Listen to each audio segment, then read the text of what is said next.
Normal कितना daily heavy routine में भी jewelry वगैरह काफी उन्होंने पहना ज्यादा होता है। हैवी ज्वेलरी जो है वो उन्होंने कैरी की होती थी।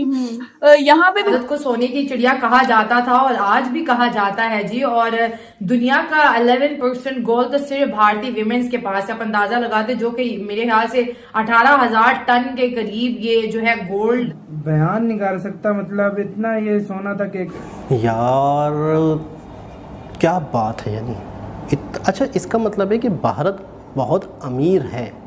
सोने की चिड़िया वो बता तो नहीं, ऐसे थोड़ी कहा जाता है। बिल्कुल। 50 भी होते हैं और 8 किलो के जूते और फिर वो जो तीर कमान और इसके साथ साथ हीरे जवाहरात और 5,000 अमेरिकन डायमंड्स का राम टेम्पल का नेकलेस भी। ये कि यहाँ पर चढ़ावों के तौर पे गोल्ड दिया जाता है, मतलब अपने भगवान से, अपने परमेश्वर से लगाओ एक अकीदत। जय हिंद दोस्तों, अयोध्या राम मंदिर में प्रभु श्याम का आगमन होते ही प्रभु श्याम की कुछ फोटो और वीडियो इंटरनेट पर बहुत ही तेजी से वायरल होना शुरू हो चुकी हैं। और ये फोटोज वीडियो इतनी ज्यादा वायरल हो रही हैं कि पाकिस्तानी मीडिया भी इन पर अपनी प्रतिक्रिया दे रही है। भारत को सोने की चिड़िया कहा जाता था और आज भी कहा जाता है जी। और दुनिया का 11% गोल्ड तो सिर्फ भारतीय विमेंस के पास है। आप अंदाजा लगाते जो कि मेरे ख्याल से 18,000 टन के करीब ये जो है गोल्ड। और जो दिवाली में गिफ्ट दिए जाते हैं ये वो सिर्फ विमेन की बात करें। हाँ। गोल्ड के रिजर्व तो ज़्यादा गवर्नमेंट के पास भी होते हैं और 8 किलो के जूते और फिर वो जो तीर कमान और इसके साथ साथ हीरे जवाहरात और 5,000 अमेरिकन डायमंड्स का राम टेम्पल का नेकलेस भी जो है भगवान राम को जी गिफ्ट किया गया है। इसके अलावा वो कुछ जो शायद हम अपनी किताबों में पढ़ा करते थे कि भारत के मंदिर ऐसे हुआ करते थे, आज भारत वो बता रहा है कि वो हुआ करते नहीं, वो एक्चुअली हैं। और जैसे पाक मीडिया यूट्यूबर्स भी हमने देखे बात कर रहे थे मस्जिद की। यस, ये बड़ा एक शेमफुल एक्ट होता है जी कि एक ऐसी स्पिरिचुअल जगह जहां पर लोग अपने खुदा से कनेक्ट होने आते हैं और आप उनकी कीमती सामान वहां से चोरी करते हैं। मेरे बाबा के साथ भी ऐसा हो चुका है। एक दफा नहीं, ईद की नमाज में ये बहुत या जुम्मे के दिन एक दफा नहीं कई बार हो चुका है कि जूता जो है चोरी हो जाता है। और इसलिए लोग बोलते हैं कि जब आप जुम्मे वाले दिन या ईद वाले दिन नमाज पढ़ने जाओ तो घर के सब से मतलब कि ठठारा जूती पहन के जाओ, जो चोरी भी हो जाए दुख ना हो।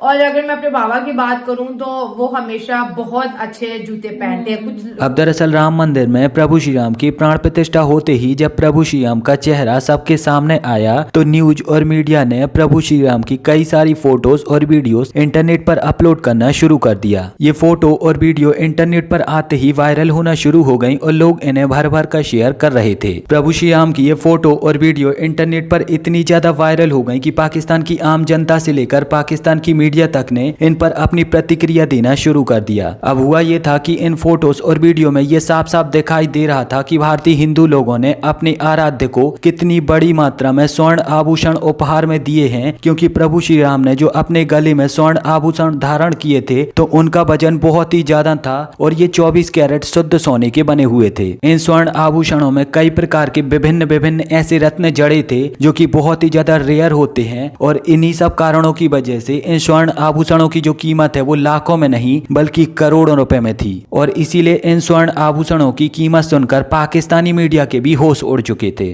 किस तरह से अपनी नजर रखते हैं।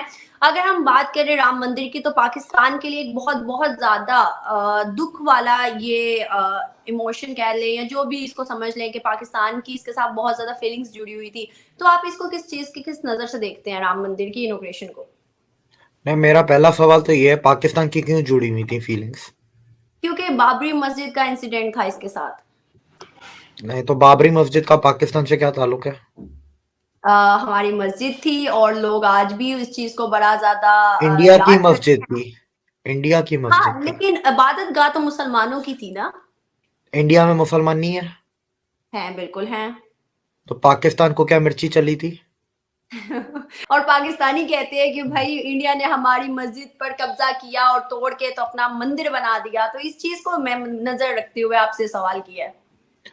नहीं तो पाकिस्तानियों को ये नहीं पता कि 1977 में जो एक्सकवेशन हुई थी वो के मोहम्मद नाम के एक आर्कियोलॉजिस्ट ने की थी, जहां से नीचे से खंबे निकले थे, ठीक है। और उसके बाद 2003 में फिर एक्सकवेशन होती है जिसके अंदर फिर 70 खंबे मूर्तियां और दीवारें, और उसके अंदर कुछ मगर पर नाला और भी बहुत सारी चीजें निकलती हैं। लेकिन दिव्य, उसके बाद पाकिस्तानी ये भी कहते हैं कि भाई अगर हम पाकिस्तान के अंदर भी अगर कोई मंदिर डिमोलिश करें तो उसके नीचे से भी कुछ ना कुछ निकल सकता है। इतनी पुरानी सदी जो करो, चीज बनी हुई थी उससे करो। बनी हुई थी। मंदिर के नीचे से बिल्डिंग मिल सकती है, पर मंदिर के नीचे से कभी मस्जिद नहीं मिल सकती। अगर मस्जिद मिलती है, करो। पूरी दुनिया में ना चर्च मिलेगा, ना मस्जिद मिलेगी मंदिर के नीचे से, ना सिनागॉग मिलेगा। अगर कर सकते हो तो कर लो, ढूंढ लो नीचे से। बिल्डिंग निकल सकती है, घर मिल सकता है, लेकिन किसी और की रिलीजियस प्लेस कभी भी मंदिर के नीचे से नहीं मिलेगी। आज तक तो नहीं मिली पूरी दुनिया में। मस्जिदों के नीचे से तो मिली है, और इंडिया में ऐसी करीब 3000 मस्जिद हैं जिनके नीचे से मिला है। और वो भी साइंटिफिक प्रूफ पे सुप्रीम कोर्ट में जाता है केस। सुप्रीम कोर्ट में सिर्फ एक्सकवेशन थोड़ी ना रखी गई है, एक्सकवेशन के साथ साथ मुगल टाइम के रिकॉर्ड्स रखे गए।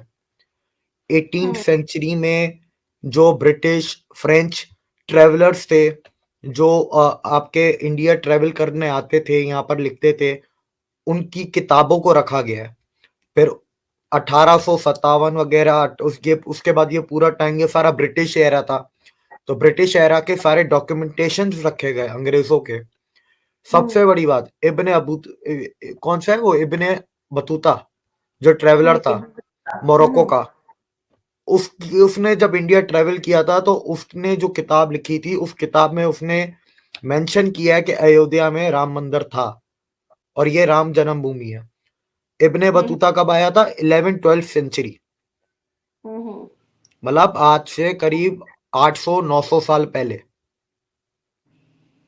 ठीक है, उसके बाद फिर प्लेनेटरी जो जन्म कुंडली थी श्री राम की, वो नासा के प्लेनेटरी सॉफ्टवेयर में डाली गई, डेट्स निकल के आ गई। उसके बाद एक बुक थी, मैं नाम भूल रहा हूँ, उस बुक के अंदर पूरी जियोग्राफिकल लोकेशंस, जो पूरे कोऑर्डिनेट्स और जो पूरी एक एग्जैक्ट लोकेशन थी वो दी हुई थी जन्मभूमि की, वो भी अयोध्या के उसी जगह पे थी। और फिर नीचे से एक्सकवेशन